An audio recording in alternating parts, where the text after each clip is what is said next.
ممكن تنطيني انتباهك هالدقايق وما راح تندم؟ شوف، فد يوم اكو دكتور محاضر بالجامعة توجهه الحادي، يذهب إلى عبادة النفس. كود أعمر الدنيا من أجل نفسي، ماكو شيء اسمه آخرة. فوجه سؤال للطلبة، قال لهم: ألستم تقولون أن الله خلق كل شيء؟ تمو تقولون الله خلق كل شيء؟ قالوا له نعم. قال لهم: أكرر، الله خلق كل شيء؟ قالوا له نعم. قال لهم: معنى كلامكم أن الله خلق الشر أيضا، معناها أن الله خلق الشيطان أيضا. زين شلون يستقيم هذا؟ يعني شنو اللي يريد، شنو بباله هذا الرب؟ من جهة يخلق الخير ومن جهة يخلق الشر. سامعين هذا الكلام مو صح؟ على مواقع التواصل اكو بعض المتنطعين يسولفوا، واكو بعض الشباب لا للأمانة يقدموه كسؤال يريدون جوابه. فطالب قام له قال له: لا، الله عز وجل من خلق الشر خلق المصدات في داخلنا اللي تقدر توقف الشر. قال له: أنا مو هذا سؤالي، أنا سؤالي الله خلق الشر لو لا؟ كلها سكتت. شعر الدكتور شنو؟ بنشوة الانتصار أحد الطلبة رفع ايده قال له: أستاذ ممكن؟ قال له: نعم. قال له: ممكن سؤال دكتور؟ قال له: نعم ممكن.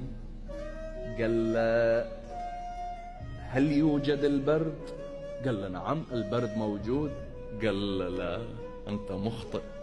بحسب علم الفيزياء فالبرد نتيجة لعدم وجود الحرارة، والفيزياء تدرس العناصر الناقلة للطاقة.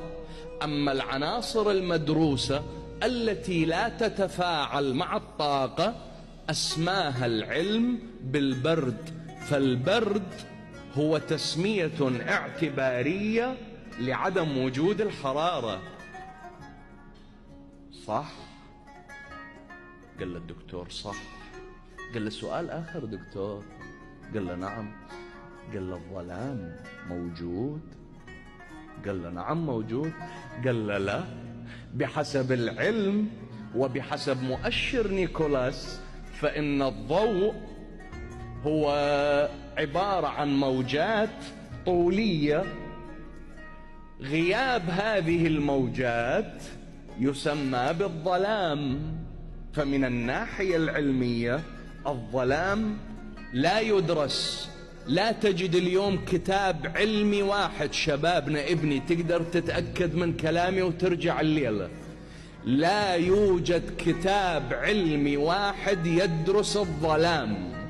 كل الكتب تدرس الضوء، تعتبر الظلام عدم وجود الضوء. قال له الدكتور: كلامك صحيح. قال له: كذلك الشر. الشر هو غياب الله في القلوب.